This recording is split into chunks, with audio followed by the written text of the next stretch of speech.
Olá a todos, nossos queridos espectadores. Meu nome é Yulia Orlova. É domingo e isso significa que o resumo semanal da UATV está no ar. Vamos analisar o que marcou esta semana, o que está acontecendo na Ucrânia e como isso afeta a América e você pessoalmente. Então, hoje no episódio, Conexão Perdida. Russos batem mais um recorde sombrio de perdas. Sputnik tá fora. Agora eles estão apontando armas uns para os outros. Nada de paz à vista. As negociações chegaram a um beco sem saída. A Rússia volta a ameaçar com riscos nucleares. A indústria ucraniana está em ascensão. Novos fabricantes de drones participam de competições do Pentágono.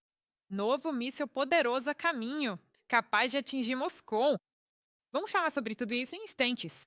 Por enquanto, siga a gente, deixe seu like e prepare-se para um programa cheio de novidades. Vamos começar! Vamos abrir o programa com uma notícia literalmente expor viva. As forças de defesa da Ucrânia atingiram o campo de testes Kapustin-Yar, onde a Rússia lança seu míssil balístico intercontinental de alcance intermediário chamado Reshinik. O Estado-Maior ucraniano confirmou oficialmente essa informação. Eles disseram que o ataque danificou gravemente alguns hangares, então os russos tiveram que evacuar seus soldados do local. A comunidade Ozinti está identificando sinais de grandes danos em imagens de satélite, como você pode ver. Os russos não dizem uma palavra sobre a destruição, provavelmente murmurando baixinho sobre o querido Orezhnik deles. Vale ressaltar que o ataque ao campo de testes Kapustin-Yar foi o primeiro uso oficialmente confirmado do míssil de cruzeiro de longo alcance da Ucrânia, o SP-5 Flamingo. Ele foi revelado em agosto de 2025. Ele tem um alcance declarado de até 3.000 quilômetros e uma ogiva pesando mais de uma tonelada. Cada míssil é feito sob medida para as Forças Armadas da Ucrânia e é lançado em até 2 dias após a conclusão da produção. A empresa Firepoint também está trabalhando no desenvolvimento de seus próprios mísseis balísticos.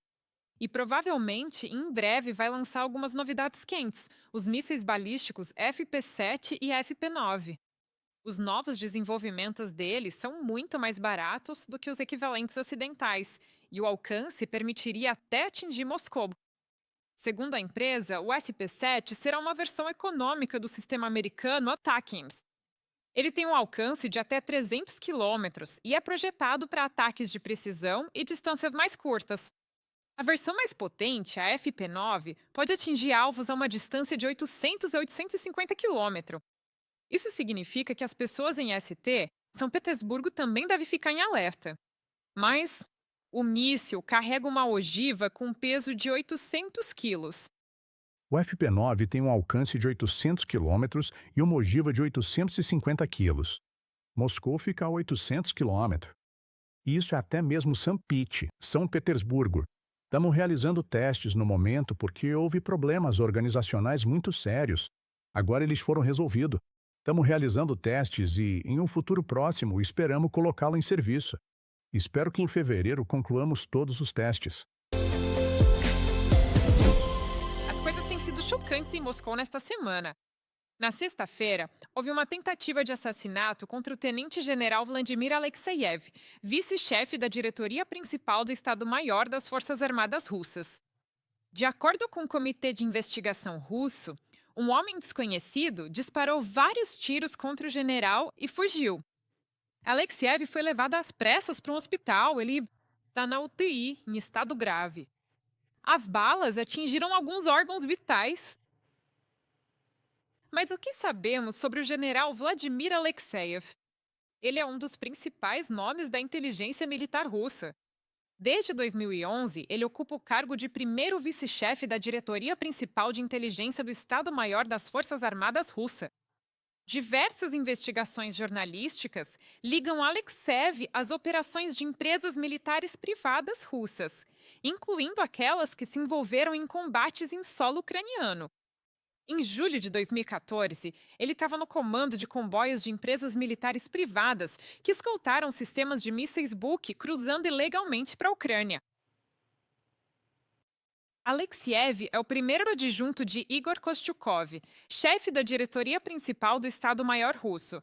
E Kostyukov atualmente lidera a delegação da Rússia nas negociações com a Ucrânia e os Estados Unidos. O gabinete do presidente da Ucrânia acreditava que o ataque contra Alexev poderia ter sido uma tentativa de uma terceira parte de sabotar as negociações de paz, observando que tal operação dificilmente beneficiaria Kiev, que é quem mais tem interesse em manter as conversas vivas. Moscou, no entanto, rapidamente acusou a Ucrânia. O ministro das Relações Exteriores, Sergei Lavrov, chamou o ato de terrorismo, dizendo que o objetivo era atrapalhar os esforços de paz. Ainda assim, analistas argumentam que a Ucrânia não tinha um motivo claro, sugerindo que a morte de Alexev pode muito bem ser resultado de disputas internas de poder dentro da Rússia. Agora vamos ao nosso resumo da linha de frente. Esta semana, algo especial aconteceu para nós e muito ruim para os russos. O fundador da SpaceX, Elon Musk, bloqueou os terminais Starlink russos, que eles começaram a colocar em grande quantidade nos seus drones. Então, neste momento, caos total e pânico estão tomando conta das unidades dos ocupantes. Eles ficaram completamente sem comunicação segura e sem informações decentes. Não estou exagerando. Imagina só, por causa da confusão, os russos acabaram atirando em 12 dos próprios soldados, porque não conseguiam se comunicar com eles. Agora, os coopers estão se voluntariando para mandar aqueles bons e velhos walkie-talkies e alguns rádios para eles. A Rússia perdeu o ímpeto ofensivo, dando à Ucrânia uma janela para contra-ataques. Falando especificamente do nível tático, quanto mais Starlinks forem desativados, aqueles usados pelas forças russas, melhor. Isso vai significar uma quebra na coordenação deles, falta de um sistema de comunicação adequado e ausência de inteligência em tempo real. Quero enfatizar que, sim, eles ainda vão receber informações, mas não em tempo real. E o tempo real é crucial quando você está tentando realizar operações de assalto. Mas mesmo com esse desastre calmo, os ocupantes russos claramente estão atolados em seus planos. O Instituto para o Estudo da Guerra escreve que a Rússia continua com ataques de pequena escala para desestabilizar as posições ucranianas e está se preparando para uma ofensiva maior no verão de 2026, no leste ou no sul, apesar de qualquer conversa sobre trégua. No entanto, a falta de reservas torna essa ambição incerta. O terreno não está interessado em paz, mas também não está pronto para um avanço decisivo. Em janeiro de 2026, as perdas militares russas ultrapassaram 30 mil soldados, superando aquele recorde de 22 mil e criando um saldo negativo pela segunda vez na guerra. Drones ucranianos destruíram milhares de equipamentos russos. Agora, a ajuda ocidental pode ser o fator decisivo, ajudando os defensores da Ucrânia a manterem as linhas e repelirem novos ataques. E o que as forças de defesa estão fazendo agora na linha de frente, inclusive na direção de Pokrovsk, é um grande feito do soldado ucraniano. E é uma demonstração inédita de resiliência do ponto de vista da arte militar. Deixa eu explicar por quê. Bem, se às vezes há 11 ou 12 soldados inimigos para cada um dos nossos, e mesmo assim as forças de defesa não deixam o inimigo alcançar nem resultados táticos, olha só os últimos 10 dias que podemos analisar. Isso não é uma resiliência incrível? Agora, vamos falar sobre nomeações pessoais eficazes.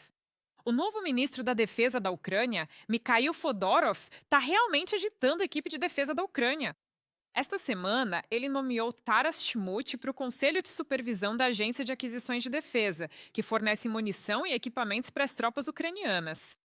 Esse é um dos melhores movimentos de contratação dos últimos tempos, porque Taras Shmut dirige o Comeback Alive, um fundo de caridade o mais capacitado para ajudar o exército. Como senhor, o próprio Taras diz: seu trabalho nesse cargo é gastar dinheiro de uma forma que possa mudar o rumo das coisas. Ao longo da guerra, ele já demonstrou que é capaz de cumprir suas promessas. Em sua nova função, Hashmut ficará responsável por algumas tarefas essenciais: identificar as reais necessidades na linha de frente, acompanhar as entregas, estabelecer um sistema flexível para compras rápidas e, claro, combater a corrupção, para que cada centavo investido na defesa da Ucrânia seja usado exatamente onde é necessário. Comando Sila de Tomo Chamai na Silud. Nossa força, a força do nosso fundo, está no fato de termos pessoas que trabalham muito próximas ao exército há muitos anos. Às vezes, conhecemos a situação nas linhas de frente melhor do que o próprio Estado-Maior, porque estamos em contato constante com os soldados. Precisamos ser proativos na guerra. Precisamos levar a guerra para o território da Rússia. Precisamos atacar onde eles não esperam. Precisamos encontrar formas não tradicionais de lutar essa guerra. Podem existir muitos cenários, mas o resultado final será sempre o mesmo. A Ucrânia vai vencer de qualquer jeito. A única questão é o custo e o tempo. A Ucrânia está trabalhando duro para tornar suas capacidades de defesa independentes de ajuda externa. Por exemplo, fizemos avanços reais no desenvolvimento dos nossos próprios sistemas tripulados, provavelmente a tecnologia mais importante na guerra moderna. Isso não é só conversa fiada. Nesta semana, 2 fabricantes ucranianos de drones, o Ukrainian Defense Drones e o General Cherry, entraram para o programa de defesa do Pentágono. Eles podem acabar fornecendo drones para o exército americano. O ZEUA, o trabalho do Departamento de Defesa dos Estados Unidos é comprar drones de ataque e reconhecimento acessíveis. Mas isso não parece simples. É um programa competitivo de vários níveis, onde 25 empresas vão competir entre si. O fabricante ucraniano, General Cherry, já adiantou que vai apresentar. Não será apenas um drone, mas sim um sistema complexo e de múltiplos níveis que combina reconhecimento, localização de alvos e eliminação dos mesmos. A segunda rodada de negociações entre Ucrânia e EU e Rússia em Abu Dhabi foi concluída. A principal conquista dessa rodada de diplomacia foi o acordo para uma nova troca de prisioneiros. 150 dissidentes e fexes retornaram à Ucrânia. Esta é a primeira troca de prisioneiros nos últimos 5 meses, e as partes concordaram que essas trocas continuarão no futuro.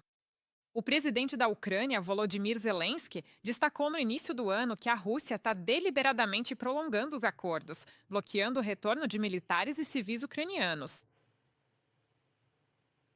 Em um comunicado conjunto publicado pelo secretário do Conselho de Segurança e Defesa Nacional, Rustem Umerov, e pelo representante especial de Trump, Steve Witkoff, os lados classificaram as discussões como construtivas e disseram que abordaram questões não resolvidas, incluindo como implementar e monitorar um cessar-fogo.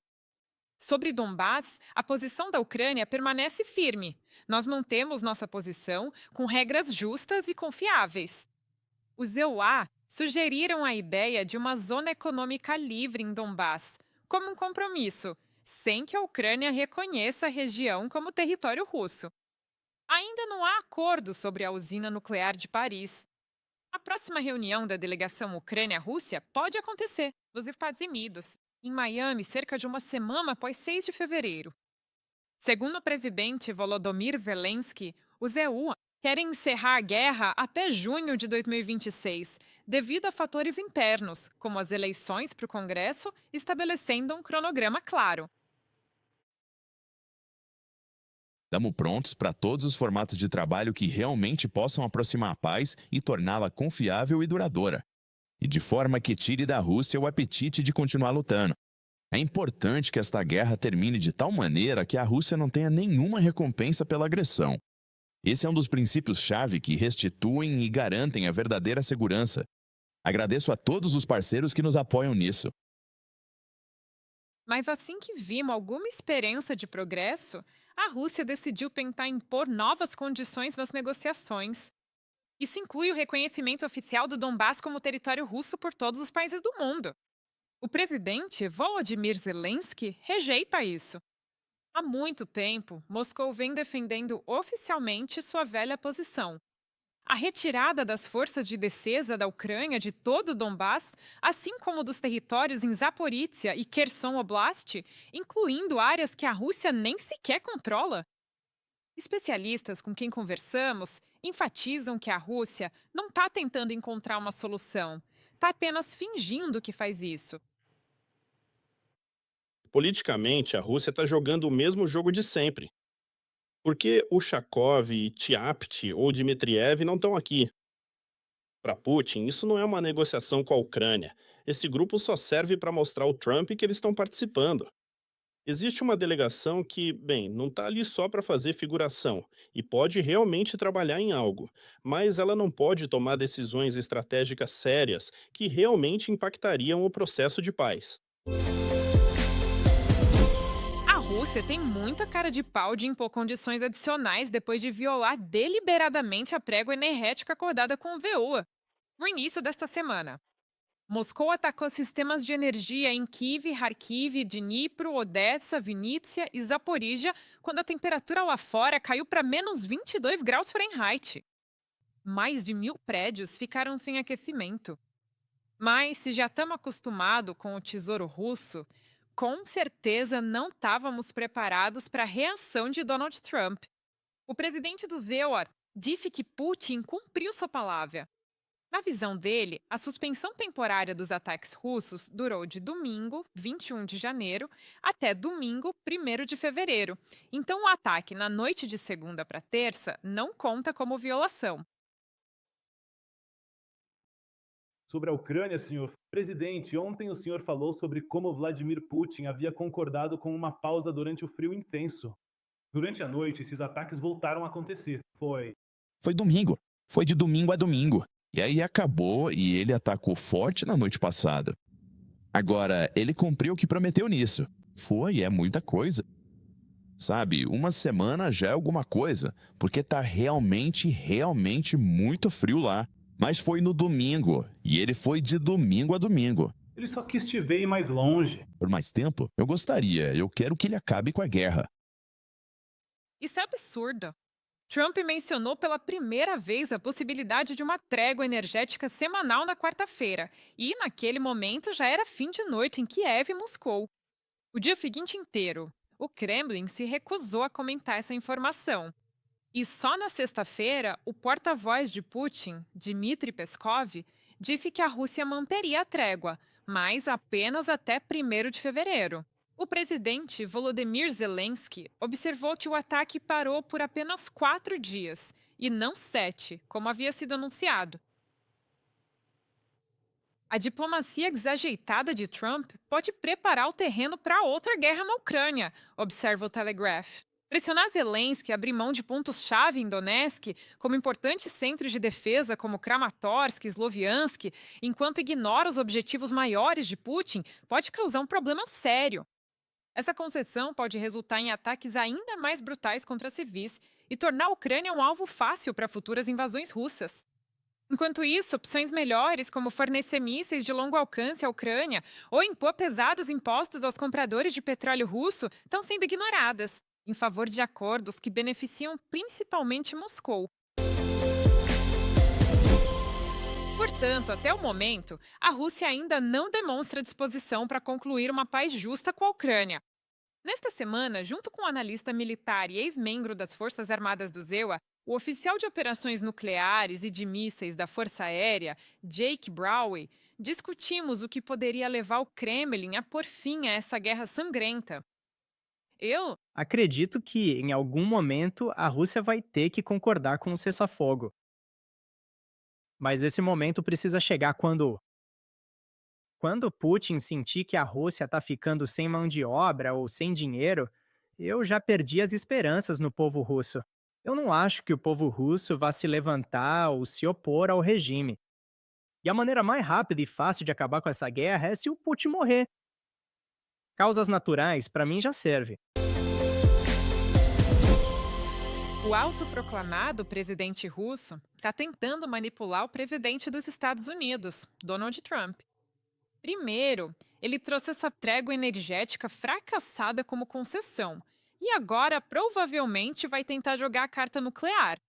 O portal Axios escreve que, durante as conversas em Abu Dhabi, Rússia e EU, também abordaram separadamente a questão da prorrogação do novo tratado START, sobre a redução e limitação de armas estratégicas ofensivas.